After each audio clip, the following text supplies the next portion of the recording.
a little switch on there. So it was just a switch. My name is Eamon O'Shea, and I'm from the School of Business and Economics with a long-term interest in ageing and ageing issues. But I'm here today to chair the morning session. But before I chair the morning session, I want you to welcome Dr. Pat Morgan from the university here, who's Vice President for the Student Experience. And she's going to open the conference, and then she'll hand over to me. So, Pat, thank you very much. So thank you very much. I'm absolutely delighted to be here and to represent the university. I suppose maybe it's a little bit far from the student experience, but it's part of my job to make sure that they actually get old, right, and age safely and somehow face the issues that we all have to do as we age. So. The conference, you're all really welcome. First of all, it's great to see such a diversity of people. I think there's the law and medicine advocates and social policy people.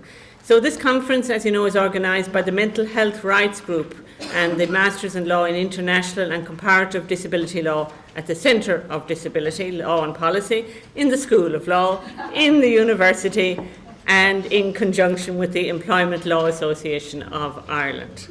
So the centre, I mean, we have a new centre for the Life Course and Society, and the Centre for Disability is one of the members, and also includes the Centre for Gerontology that Eamon leads up, and the UNESCO Child and Family Research Centre.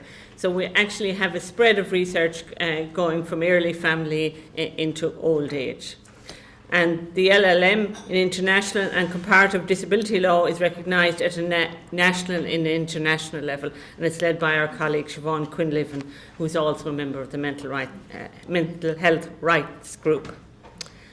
And I suppose there are an awful lot of issues that have come up recently regarding the elderly, so I think it's really timely. And I suppose there are lots of things that I get asked to do, but this one is very actually close to my heart, because I'm actually tremendously interested in old age.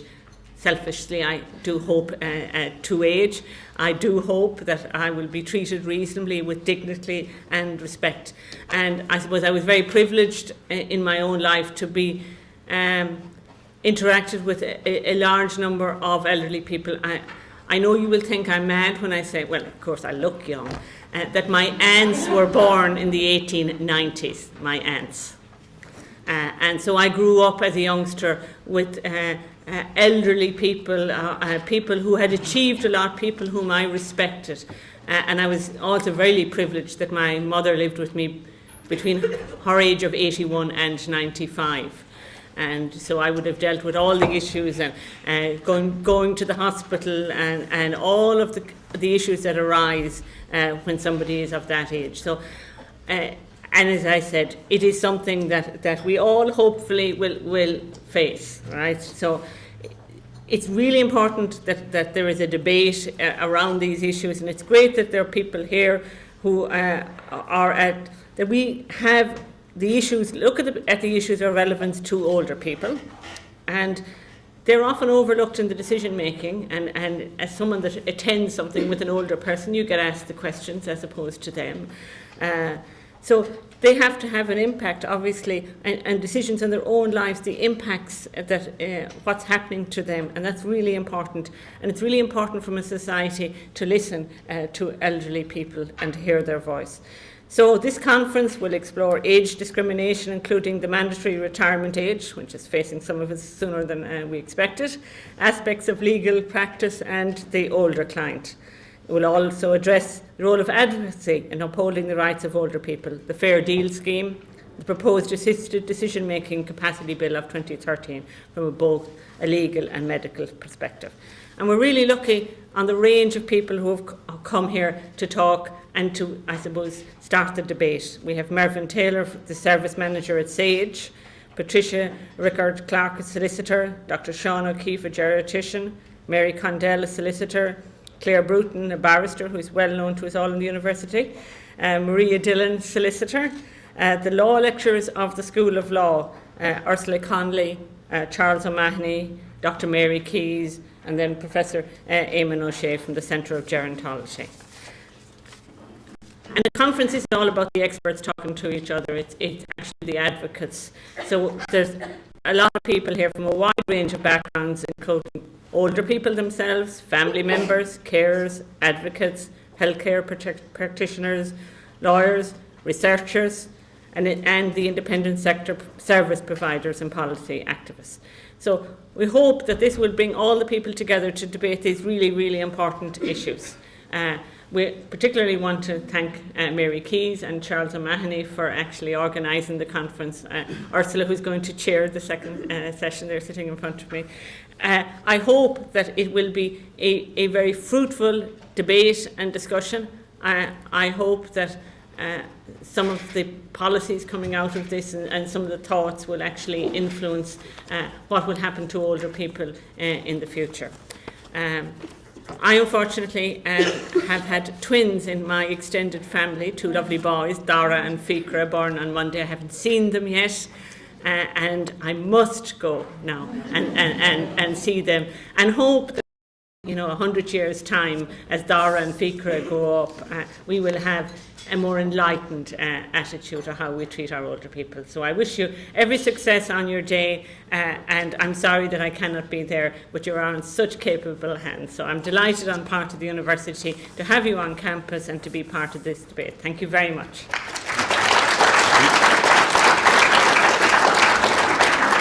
So just to say thanks to Pat again for coming over this morning to open the conference.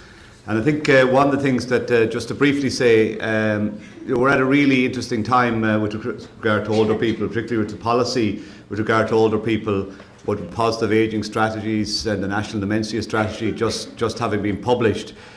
But even more so is the emphasis on older people and the autonomy of older people and the empowerment of older people and the sort of role of older people in decision making.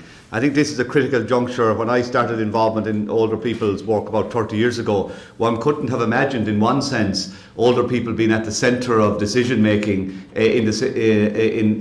now relative to 30 years ago.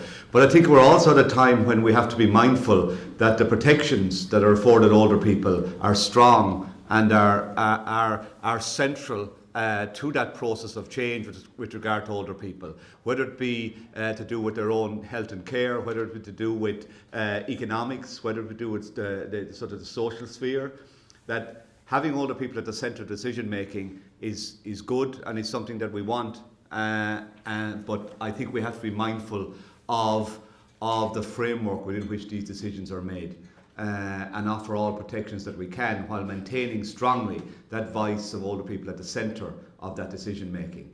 And that's why I think today's conference is really timely and I think it allows us an opportunity to discuss some of the really important issues to do with decision making and to do with the protection of that decision making. And it's always very comforting for an economist to come, a humbling experience for an economist like myself, to come and hear the voices of distinguished lawyers and distinguished medical people to talk about these issues, because the expertise is really central to the things we're trying to achieve here in terms of public policy with older people in Ireland at the moment. But be mindful, this is a really critical juncture with respect to the movement, the change from a system that certainly didn't have older people at the centre of decision making. And we're at the cusp of a really important change, I think, across many spheres. And I think if we get this right, it will serve us all well over the next decades. So without further ado, I'll hand over to people who do